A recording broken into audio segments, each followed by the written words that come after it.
Alright, so even though I'm missing all my camera equipment, thanks to, I won't say the name of the airline, and just say it starts with an F and rhymes with on tier. Anyways, so we got a 2021 or 22, I'm not really sure, I'd have to look at the VIN. It is a MX-5 Miata, well, according to the website, but you wouldn't see anywhere on there, or on here I should say, that it is a Miata. They're kind of doing what everyone else is doing, boring letters and numbers, instead of, you know, you think you'd just hold on to the heritage of the Miata.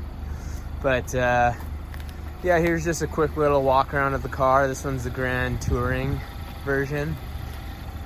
I'd say the proportions look pretty good for a roadster. Definitely like these nice humps that you got in the fenders, where it goes up from the hood in the sides to the fenders. Definitely for those apexes, turn-ins, gives you good reference point. Got a pretty aggressive looking front end. I'd say it overall on the outside looks more expensive than what it is in most aspects. I know you can spec out where you get Brembo front brake calipers, but if I remember correctly, as far as suspension, with looks like those are Bilstein dampers. Yeah, double wishbone front suspension, so that's nice. And these are 17-inch wheels, 205 45 17s, which I'm surprised that the backs are also 205 45 17s. You think it'd be a staggered setup with it being a rear-wheel drive car, but yeah. So little skinny tires. Yeah, you can see those Bilstein shocks, multi-link rear suspension.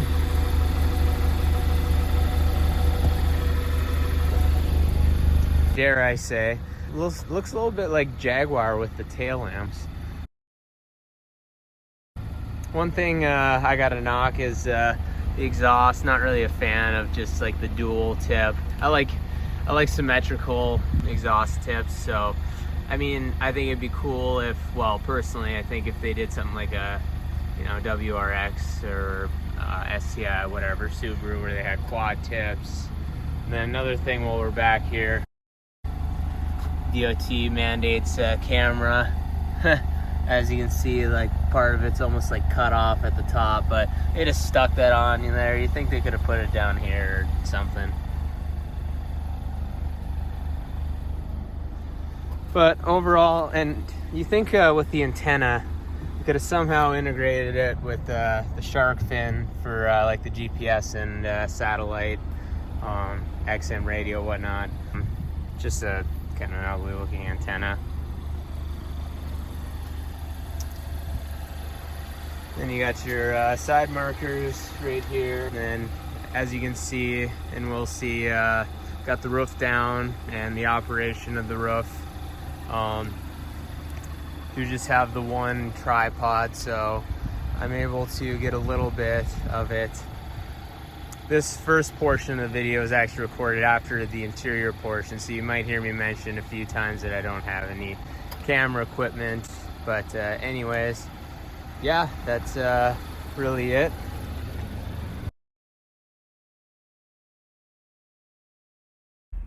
All right, so let's start out with the interior. First of all, if you're not getting this short throw 6-speed, I don't know what you're doing. Getting a roadster with an automatic. I mean, to each their own, but it seems like a waste to me. Got movable cup holders. Pretty ingenious for this, especially compared to something like the Porsche 911. But anyways, yeah, besides that, storage, very limited. Sorry, I got some napkins in there now, but as you can see, pretty shallow. Got my Neosporin for my cut and some floss. Got a little kind of compartment up here for your phone. It's not a wireless charging pad or anything. Kind of surprised there's no USBs for 21, 22. I'm not sure what this is. The guy told me it was a 22, but on the key tag it says 21. Could have checked the VIN number, but whatever. And looking at kind of the materials and whatnot, I like the top of the door panel, even though it is hard. It matches the body color, which I don't remember off the top of my head. It's kind of like a metallic deep blue. So that's kind of cool. Then we got some soft touch stitched leatherette material. Little, it's somewhat soft, not too plush. Stitched here for your arm.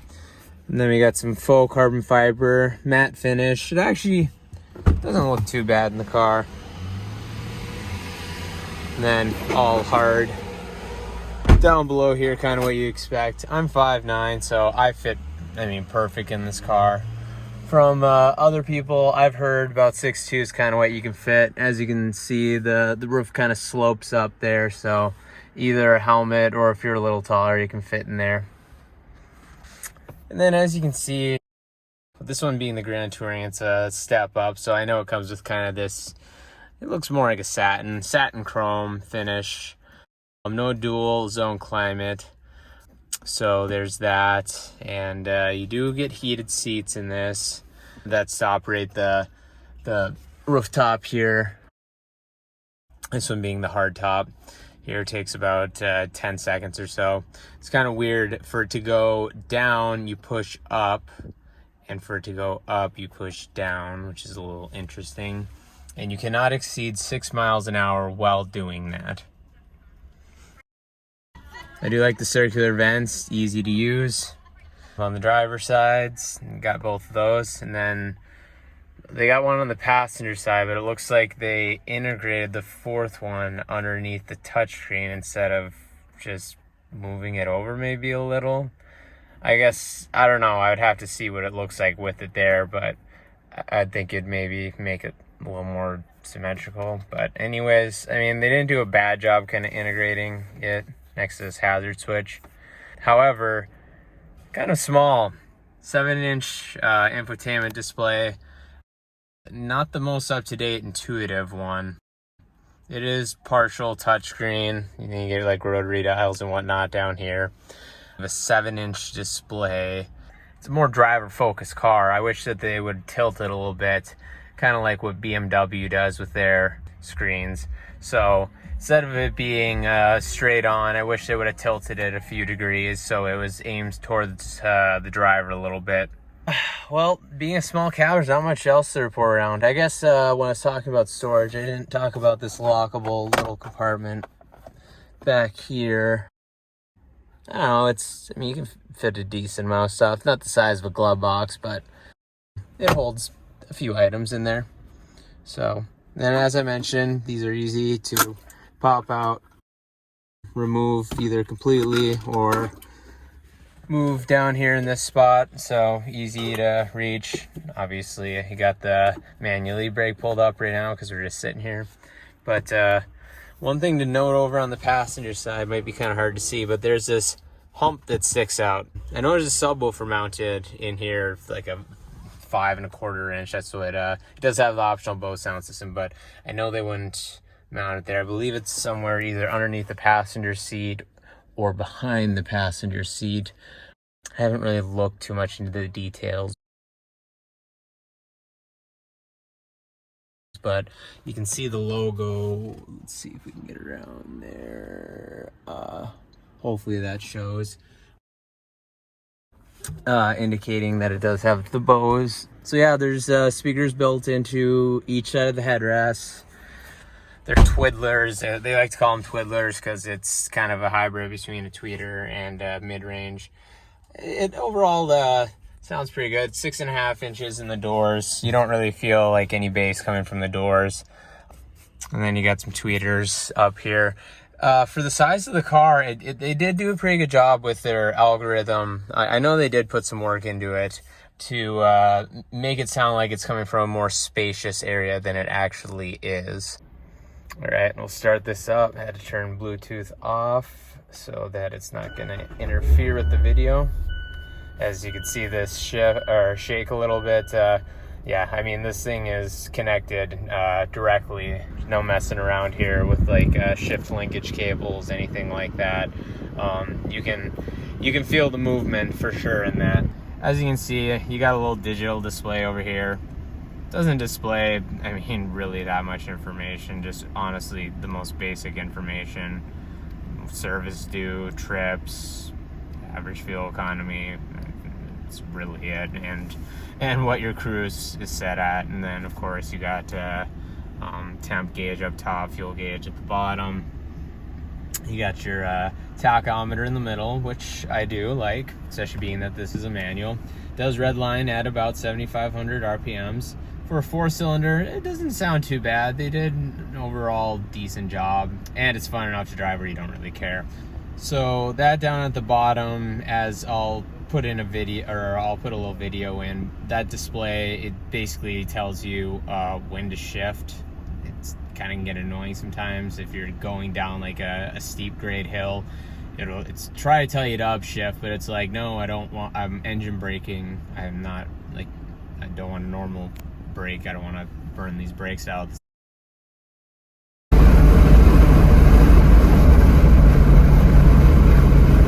I wish somewhere up here or even there instead they would have put, well, probably up there, that they would have put a digital speedometer instead of just having the analog one over here. I mean, I like analog gauges, don't get me wrong, but I mean, it'd be nice to, you know, kind of have it just directly in front of you, like an exact speed. And then, yeah, it does have Apple or wireless Apple CarPlay. With my phone's Bluetooth being disconnected, obviously I can't connect to it. This top USB, I think, as I already mentioned, kind of surprised it doesn't have USB-C anywhere in the car, just your standard or USB-A. Then it actually has a 3.5mm input there, which is surprising for a 21 or 22. Yeah, so, I mean, kind of basic. You got your communications, so your phone, your music, applications. It does have navigation built into this. I wouldn't say it's the highest quality map in the world. It definitely looks like some last gen type stuff, but yeah, anyways. And then you got your volume knob down here. This is the only one. I like volume knobs that are kind of closer. It's a little far back for me, but I mean, what can you do in a car at this size? I mean, I don't know if they could have put it there, it made it easier, but you got to kind of push my arm back into my drink. And I'm only 5'9", so to push my arm back to twist, it's a little annoying. And then, I mean, of course, for the driver, you know, you got your controls over here. Speaking of controls, let's take a look at the steering wheel real quick. So, very basic. Got your cruise control on, off, you know, set, and resume, whatnot. Then on the left side over here, you have your volume controls, your seat controls, your info to scroll through, the very simplistic digital menu there. One thing I don't like here over on the left is the fact that when you're turning up or down the volume, you sometimes accidentally click in the middle.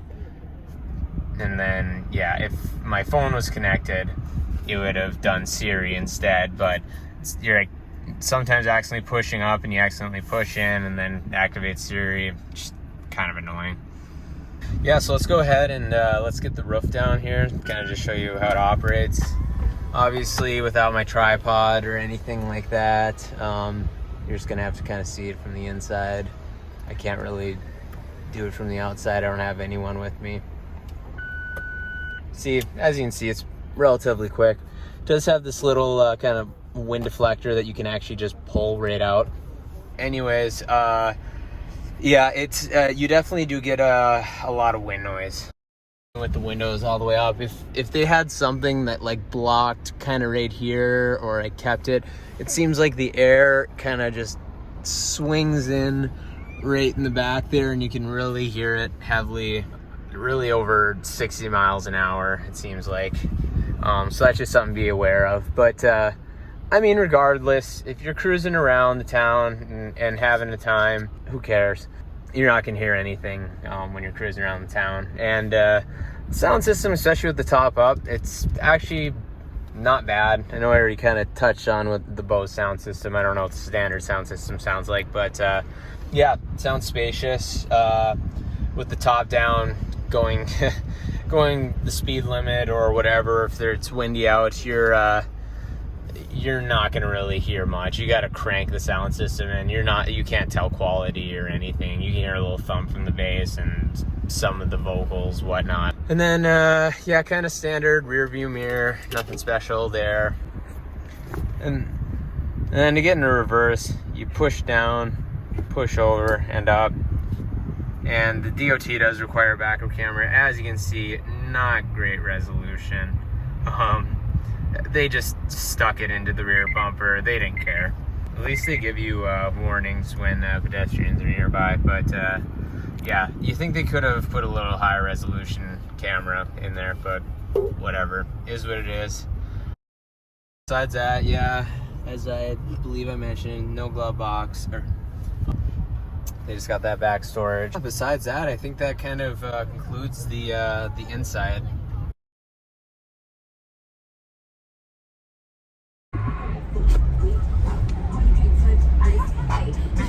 Oh, we got it.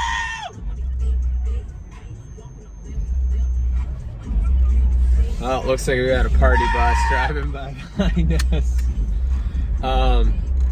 Anyways, so onto the driving experience. This isn't gonna be the best view. Hopefully it doesn't shake too much. I'll kind of just try to drive around town while I do this portion of it. Well, I mean, I guess it is 4 p.m., almost 5 on a Saturday, so, I mean, good for them, right? They're driving around having a time of their life. I'm having a time driving this thing. So, onto the driving experience. This isn't the best camera angle, but, you know, when the airline loses your bag with all your camera gear, including your mounts and GoPro and whatnot, you know, just got to make do with what you have, which is my phone. Don't have a microphone, as mentioned earlier, or anything. So, and trying to set my phone in front of the navigation, it fell within, I don't know, a good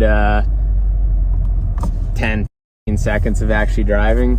So, anyways, onto the driving experience. I've put about 500 miles or 600 on this thing since starting my road trip in Cali, and started out in the LA area, went and visited a buddy in Fresno. So, I mean, nothing really too exciting to do with this car then, except for just kind of test the acceleration a little bit on the highway, which it's relatively quick given that it's got about, I think, 181 horsepower from, I believe it's a 2-liter, and about 150 foot-pounds of torque.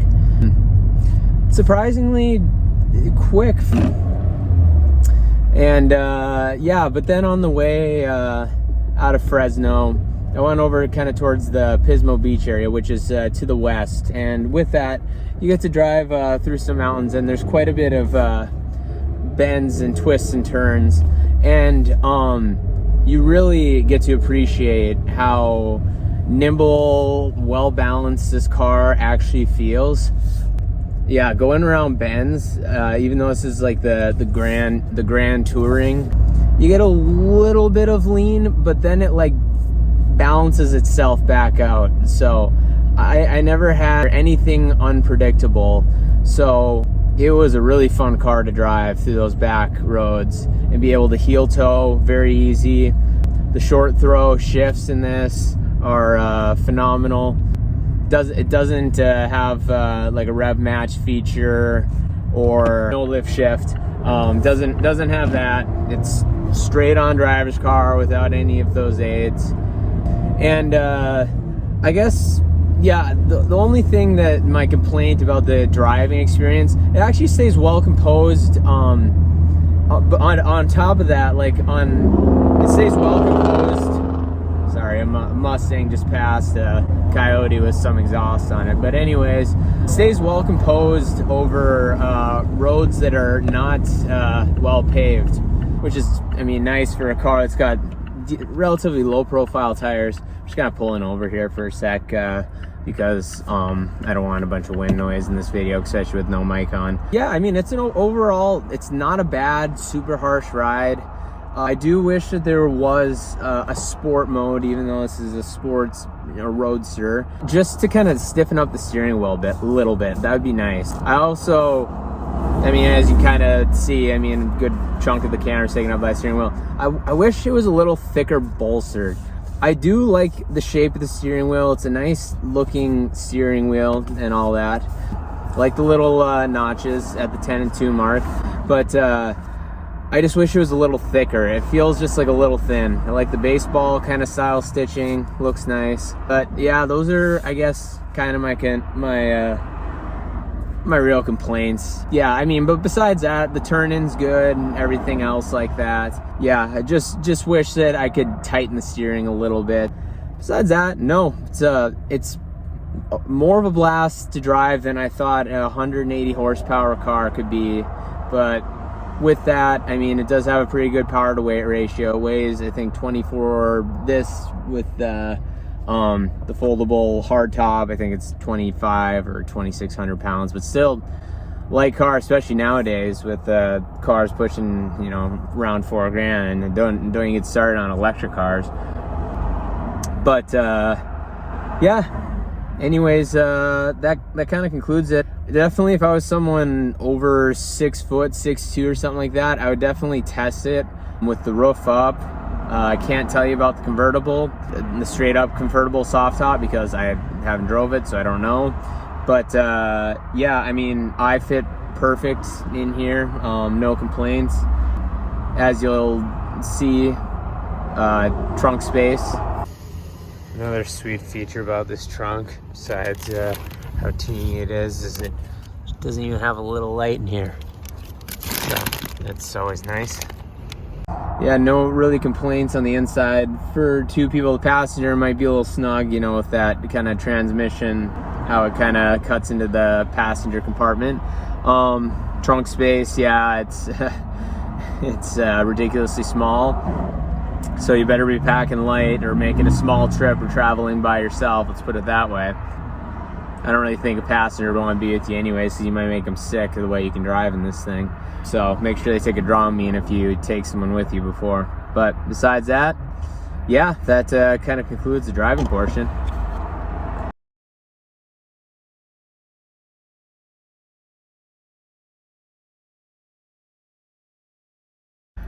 Few small things I forgot to mention. Sorry, I don't really know what options these are for. I hate blading switches, but anyways, traction control, stability track's easy to turn off. You just literally click it once. Lane keep assist, or it's not even assist, alert. You can turn off, just press a button. It's really annoying. Don't try to change lanes without a blinker. Speaking of blinkers, it doesn't have the one tap. I'm gonna change the lane. You tap it once and it only goes once. You gotta like hold it down for a few seconds, or you gotta actually fully do it. A lot of cars nowadays have it where you can tap it once and it'll blink 3 times to let other cars know that you're merging over, changing lanes, whatever. Nope, not this. So yeah, with traction control off, this thing, yeah, you can do some donuts in it. It's got a locking rear diff, so that's nice. And yeah, besides that, I think I covered just about everything that I wanted to. I feel like I always miss something. Well, I guess one thing is just one standard halogen bulb. I mean, really couldn't have put an LED. That's, you know, cheaping out to me. You got your garage links here. So not really sure if that's like a dimming, must be a dimming feature, like an auto dim mirror, so I guess we can give it that. But yeah, besides that, overall, for the price, pretty good car. Sorry, one other thing to note, when you're using Apple CarPlay, there is no touchscreen capability. You got to use the rotary knob to go through everything. When you're using Mazda's system, and well, I was gonna say apps, so they don't really have many apps. But when you're going through their functions, then you can use the touchscreen. But nope, got to use the rotary knob for Apple CarPlay. So, well, I guess at least that way you don't fingerprint up the screen.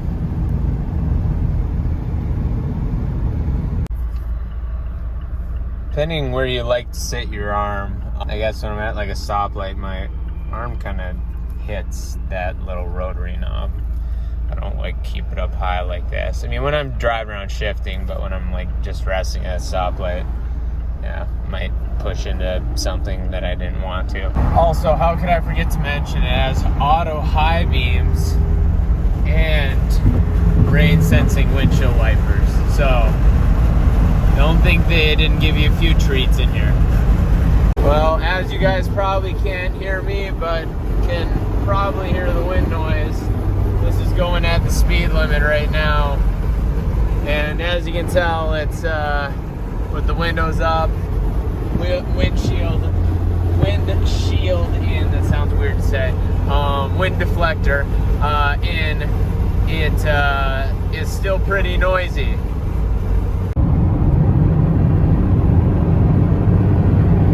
As you can maybe hear, kind of where like the hard top seals up here on the A-pillar, you can hear some wind noise.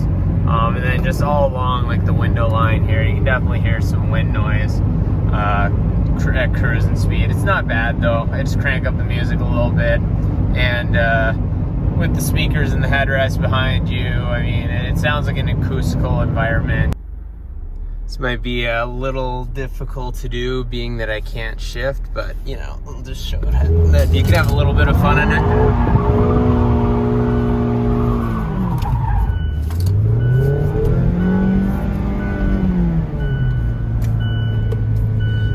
Yeah, that's the seatbelt indicator. Winch locked up because of that little stunt that I pulled, but it'll do that for about a minute. So yeah, you're gonna always, it's gonna remind you to put your seatbelt on, that's for sure.